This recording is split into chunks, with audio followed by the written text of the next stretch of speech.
I'm truly convinced Caleb's gay. Y'all can tell me otherwise. The way he looks at Mariah in the episode 78, the way he looks at Mariah looks like his own sister, girl. It does not look like that's his girlfriend. And then you have Scotty's girlfriend, or Aria, saying that we're friends. There's clearly an emotional connection. Maybe Caleb looks at Mariah, looks at Aria like a sister too. Listen, nobody can tell me that Caleb is not gay, okay? Even when Caleb and Mariah is like married and they're like kissing in the videos, and I'm like, he doesn't even look in love with her. He doesn't even look, they look happy, but they don't look in love. Like, I don't know how to explain it. Like, I don't know what to tell you. This season has been absolutely horrific. We're talking about the Ultimatum season 3. My name is MJ, and I'm talking about what I'm about this week. It has been the Ultimatum season 3. What a disaster. If you definitely want to fast forward the end of your relationship, definitely go on the show. So I'm gonna go by couple. I'm gonna start with season 7 and 8, and I did watch the reunion, so I will talk about that closer, or kind of like mixed through the actual episode today. Let me know if y'all enjoyed this season. I think it was interesting. They chose very beautiful, good-looking, smart, independent, well-off, it looks like, people to be part of this experiment. So we'll start off with Zaina and JR. Actually, no. Let's start off with Mariah and Caleb. So Mariah and Caleb moved back in together, and it seems like, you know, Caleb is not gelling with Mariah. You know what I mean? Caleb doesn't like anything that Mariah actually says. Like, it's okay to talk about the issues that you guys have in your relationship. It's okay to talk about the things that were lacking in your relationship that you experienced with Aria. It's okay. And Caleb is like, we're not talking about, like, the whole point of this experiment is to discuss these things and learn and grow. And yes, you know, you guys should have like a good, like, fun moment where you guys are just having fun and, you know, easy breezy cover girl. But you're here to talk things out and work things out, right? Like, that's why you're here. There are issues in your relationship. So the way Caleb looks at Mariah is absolutely crazy. Like, the fact that Caleb actually turned to Mariah and he actually goes, "Oh, I don't give hugs until the solution is over." That's a crazy statement. He's like, "I'm going to let you suffer. I see you hurting, but I'm not going to hug you." That's weird. And of course, at the end, we do see, like, Mariah and Caleb do end up staying together and do end up getting married, and they've been married for a year. But it's like, bro, I don't really understand how and why, because honestly, the way Caleb is with Aria, yes, there's emotional connection, but honestly, like, Caleb looks at Aria as if he's like his gay best friend. Like, I'm sorry, like, there's nobody can tell me otherwise that he's not gay. Like, how can you look at Aria, like that black, beautiful, gorgeous, smart, independent woman, and say that you have no romantic connection? And Scotty's right. Like, anybody who lay eyes on Aria, she is gorgeous. Like, to say that she is not, and not have, like, not even want to touch her, like, not even want to have anything romantic, it's like kind of crazy. But of course there are, like, you know, good people out in the world who want to have, like, that slow burn connection, and that's what Aria and Caleb definitely had. Like, they were growing a connection, and it started off as friendship, but it created an emotional connection. I'm pretty sure if they continued to date, they would have definitely had that physical romantic, you know, relation. I think Mariah and Caleb, I really do think all the best. So I think it's gonna last. I don't know what it is. Like, I do not see, even after we're seeing them in the reunion, we're seeing them, you know, their videos and pictures throughout the year, I don't think Mariah and Caleb are in love. Like, that's just my opinion. I'm sorry, take it or leave it. I just don't think they're in love. Like, I don't know what it is. And I think they're gonna break up. Like, I'm not hoping for the worst, but I just don't see the amazing love. And it's kind of like, again, not only did the guys gaslit their girls on this show, Netflix gaslight us, because all we saw with Mariah and Caleb was them fighting, and then all of a sudden, like, see, Caleb is on one knee, Mariah says yes, and they're married for a year. Like, it makes no sense. And obviously Netflix definitely left a lot of parts out. that was done intentionally to create a very drama-filled and entertaining show. So that's quite clear. Sorry, guys, my nose is quite itchy. Ignore the itchiness. So we're gonna go back to Zaina and JR. So Zaina and JR get back together, but like Zaina's kind of picking up what we're all feeling, which is I think JR is in love with Sandy. That is quite clear. Not only was that emotional connection, because the emotional connection was like, it's so visibly visibly seen by JR and Sandy. Like, it's so crazy to me how JR is immediately able to defend Sandy and say all these nice things about Sandy, like, because it honestly feels like they've definitely crossed that boundary and had that romantic physical relationship, because the way he's so passionate about Sandy is kind of like out of this world. Like, under, I think it was like, how many days were they in the trial marriage? Like 3 weeks? I don't know. It's just so crazy to me. And Zaina's like, we've been together for 50 years. How could we just so strong, have these strong connections with somebody so quickly? Was the 3 years all for nothing? And I definitely get where Zaina is coming from. I personally think that JR was in love with Sandy. Of course, Sandy turned him down at the end, which again, kind of surprising to me, because I honestly thought that Sandy would have picked JR and JR would have picked each other. But the fact that JR was like, I'm not going to fight for you. If you love Nick, you love Nick. Like, it is what it is. That's crazy to me. Like, the way JR was fighting for Sandy all throughout their trial marriage and after the trial marriages is actually so insane. And for JR to actually open his mouth and be like, oh, I'm actually still in love with Zaina. Zaina's the love of my life. Like, the great love. We had a great relationship. But I'm like, bro, it does not look like that. Like, there was a dinner where Zaina and JR was having dinner, having like a cute little date night. And JR is like, I do think you are more in love with me than I am with you.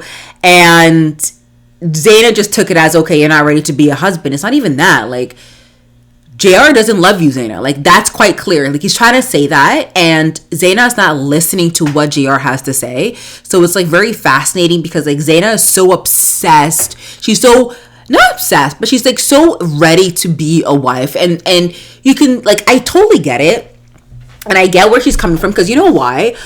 When you have everything else in place in your life, when you have your job, when you have your great apartment, you live in a penthouse, like, you just need that one last piece. And that's kind of like what Mariah was talking about. Like, everything is now come together. But that one last piece for Zaina is marriage and kids and all of this. And she clearly wants, and I love Zaina for that. I love the fact that Zaina is really determined and knows what she wants. She's not swayed by anything or anyone. And she's steadfast. Like, she knows her path and she's walking in it. Either you walk with me or you don't walk, or you go on, you take your own path, right? And so Zaina is so blinded by the fact that, yeah, she's blinded in love. I think like she really, really loves JR, but she's blinded with the fact that she really, really wants a husband, and she looks at JR as like that husband material. And so, but she kind of overlooks the fact of what JR tells her, which is the fact that JR doesn't love you. Like, JR doesn't love you as much as you do. In the reunion, we definitely see Zaina and JR, and Zaina didn't let up. Like, she was like, let's go. Like, she kept asking the hard-hitting question that we all wanted to see, with her one finger chip and all. And we love it so much. Like, I honestly don't think that Nick Lachey's and his wife, like, I don't know what they're doing. Like, I like Nick Lachey and I like Vanessa Lachey as a person, but as hosts of these type of dating shows, I think they're pretty much useless. Like, the questions that we need them to ask, they don't really push. Who pushes? The actual contestants. So it's like, what are you here for, honestly? I think I'm happy, like, they went their separate ways. Like, Zaina chose herself and JR didn't choose to propose. Like, I think that was evident. Like, we all saw that on screen, but Zaina didn't see that, didn't feel that. I don't know. So I'm really happy with how it all ended up. And I love the fact that Zaina was pushing JR on the questions that we desperately needed to ask. Like, did you have physical romantic relations with Sandy? Like, did you do the bounce chicken wow wow? And they were adamant that they didn't. Okay, but I honestly do believe them, like, because they had a pillow when they were laying on the bed. JR and Sandy had a pillow in between them the entire time, so they didn't even had like I don't see them removing that pillow and then doing like crossing that boundary. I could be wrong though, but obviously I could be wrong. But I believe what Sandy and JR are saying in regards to that. What else did Zaina say? I mean, everything that Zaina said, she's right on. She's on point in. Like, the fact that JR had definitely cheated on Zaina right before they went in the experience says it all, which makes sense to me as to why they're so detached from each other. Like, every other couple is like, oh my god, I miss my boyfriend or girlfriend. Oh my god, this is really hard for me. No, JR and Zaina's like, let's do it. I'm going right into it. We're doing the trial marriage. Like, it wasn't hard for Zaina and JR to go right into the trial marriage. Like, it made sense because they were so detached because they had so major issues, but they're so in love with each other and they want to make it work. So it made sense as to why they were so detached during the entire experiment. With that being said, I do think JR is an F-boy wrapped into a guy who looks like he's ready for a relationship, where he does have like deep traumas and things like that he hasn't dealt with from his first marriage. He married really young apparently, which surprising facts from JR. Yeah, I mean, I'm happy that they didn't end up together. It is what it is. Nick and Sandy. Listen, Sandy, I don't know what Sandy wants. Because I don't know how you can still be in love with Nick after everything that Nick did and then not. Like, Nick is a psychopath. He looks like a serial killer to me. He got in a tattoo. He tried to do his Oscar winning performance and he goes, oh, it was a wrong tattoo. Da, da, da. No, you knew what tattoo JR had. You looked it up on your phone. Instead of sending that tattoo, instead of keeping that tattoo for yourself, you accidentally sent that tattoo to the tattoo artist because you were looking at JR's tattoos. Like, just be honest. It's weird. And I would never date a man who would get a tattoo at one moment's notice. Like, why? Like, tattoo is like permanent. Why would you have such a thing on you and have that on you on moment's notice like that? Like, just make a split decision to have that tattoo. And so not that quote that was on JR's body will be on you for the rest of your life. It's weird. I'm sorry. So, Nick and Sandy, I don't know how Sandy is still in love with Nick. Like, I just don't get it. I don't get it. I think what the girl that was with Nick, though, I find it, listen, obviously we don't like Nick.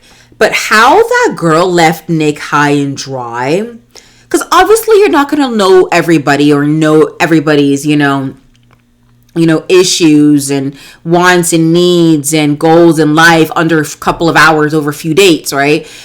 But if things are unraveling in front of you, your next, solution is to flee. You're like, oh, if I became single, this is what I have to deal with, which is deal with a guy who has substance abuse. The man was struggling. Instead of being there for him, like he'd been there for you, you fled. You fled and left the experiment and didn't even say sorry, didn't even say why you're fleeing, didn't even, like, that's weird to me. And that says more about that girl's judgment. What's her name? Like, I don't know her name. But it says more about Vanessa. I was right. Vanessa was on top of my tongue, was in my head. Like, it shows more about Vanessa's character than it shows for Nick. Like, Nick has issues. It's quite clear. However, if Nick has these issues, your split decision is to flee, like, not help him, not support him, like, in whatever ways that you can. And I understand that you were providing that support, but he was rejecting you. But you were just like, your goal is to just flee, just vanish.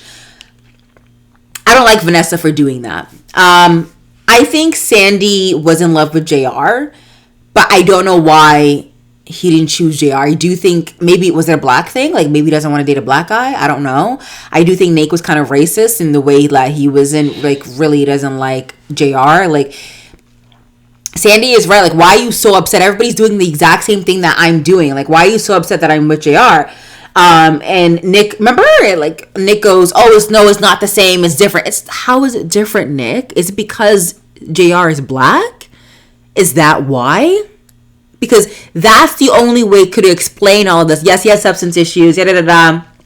And yes, you're sad that your girlfriend is leaving the experience and kissing another guy. Yes, but that's what you signed up for. That is the experiment. Why are you this upset? Is it because JR is black? It's weird.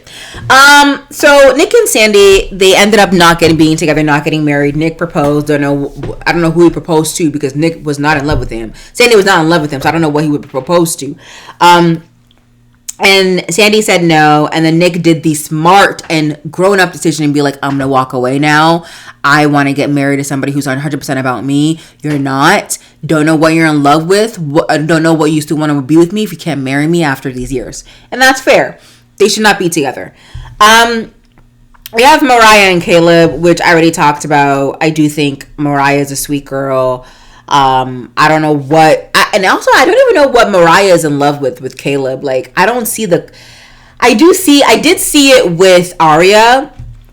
Like Caleb was funny and patient and kind and down to earth and sweet. But I didn't see that with when he was dealing with that with Mariah. But good luck on their marriage. Scotty and Arya. Scotty, manipulator and gaslighter, an expert in gaslighting. Like, if you want to know, like, point blank gaslighting, the definition, the scenes with anything with Scotty in it. Because Scotty... anything with Scotty in it, but like like for instance, someone is telling you that person did not spread lies about you. Instead of believing the person that you're building a relationship and connection with, what you tend to do instead, you then do not believe that person, and then you blame that person, which is like really, really just like what's her name, Jers? Just like Zaina said, it's kind of belittling, but it's also very triggering, you know? Being with someone who doesn't believe what you're saying. I could never, because of like my issues with people and family members not believing what I'm saying, I do have trust, like major trust issues. I can never be with a man who honestly cannot believe me or support me in the things that I'm saying. I will divorce that man myself if he turns to be that person. I'm sorry. And Scotty doesn't seem to like listen, and he has trigger points that gets easily triggered. He has rejection issues. Like, he doesn't seem like a person who's ready to get married. He seems like a person who's ready for therapy. Okay. Ready for therapy, because Arya, drop dead gorgeous, girl. Drop dead gorgeous. Zaina, drop dead gorgeous. If you couldn't make it work with Zaina, who was like head over heels with you at first sight because you wanted to get married, and you need help. You need help. And like the things that he's saying, like, it just sounds like an emotional abuser. And the fact that Scotty wasn't able to still come to that conclusion at the reunion, he's like, you know, he kept saying, oh, what I give is not enough. Yeah, it's not enough. Like, it's toxic. What you're giving, Scotty, is toxic. That's what you're giving. Toxicity. And Arya's like, it's too much emotionally. How could she have a miscarriage and then her grandmother is dead? And then she still has to convince you to love her, convince you to be on her side, convince you that she's there for you. And you're not believing her. You're not standing beside her. Like, that is tons of emotional work. So, no, what you're giving, Scotty, is toxic and not healthy for the mind, for the life. So I'm happy they were not together. And I hope Arya finds a bomb man. And Arya's 25 and Scotty's 30. Like, Arya's already a grown woman. Chanel and Micah, they didn't come to the reunion. I really wish they did, because Micah said some crazy things like, I call you wifey, but, how do you, like, I still don't see you as my wife, like some gaslighting stuff. Like, so Chanel's also very gorgeous. Again, they picked really pretty people for this. But they're creating a lot of TikToks on social media. I think I've stumbled upon their page. I really wish they came to like address some of the things, but what can you do? Like, they're still together, so it looks like they're still together. I didn't see a ring on Chanel's hand, so she's not engaged yet. Surprise, surprise. Vanessa and Dave. I don't like Vanessa. Like I already said, Vanessa and Dave are still together. It looks like they're about to get engaged. They looked at engagement rings. They said at the reunion. I don't like Vanessa. I get it. Like, when somebody's dealing with all these issues, it's not for you to like lift them up, support them. Like, it's for you to, but again, you shouldn't have fled. That's my only thing. Like, I don't know why you would have fled. The reunion was better than most reunions, in my opinion. Like, I do think that it was better. We got down, honestly, to the root of a lot of things. Like, even JR's comments and how it was like really flirtatious with Sandy. JR is one of those people who likes to make fun, like a lot of sexual jokes and things like that. But we didn't see a lot of that, honestly, on screen. Like, we saw JR be more deep and more emotional and more an adult. So it was like really interesting. And it's interesting to see like that part of JR's and like in bit of clips that he's a bit cheeky, which goes into my argument of, which makes sense on that argument that the statement that he made was like, oh, I've never dated a white girl, like let me chase a white cooch. That makes a lot of sense now, because that's the things that he just says off the mark, like fun and playful, but not really serious, I guess. And he's right. Like, if he wanted, and he said this at the reunion, and because Sandy is like, because Zayn is like, why would he say all of that? Like, that is, you do want a hall pass. I don't think JR was there for a hall pass, because JR was right. Like, Jada honestly could have dumped Zayn before and then go pick another girl or do whatever, do have one understand. It does seem like JR is a relationship type of guy, but he doesn't want a committed relationship. Like, he wants to still be dating, but he's a relationship type of guy. He dated Zayn for 4 years and then he was married just before that. So I don't think he, likes to sleep around and move around, but he does date a lot of people. So with that being said, good season, 7 out of 10. I would recommend you guys watch it. It is a bit glimpse of the dating pool that I'm in. And guys are exactly like what we see on screen in real life. But the guys that I do pick are a bit more genuine, honestly. The only difference is that we're just not compatible,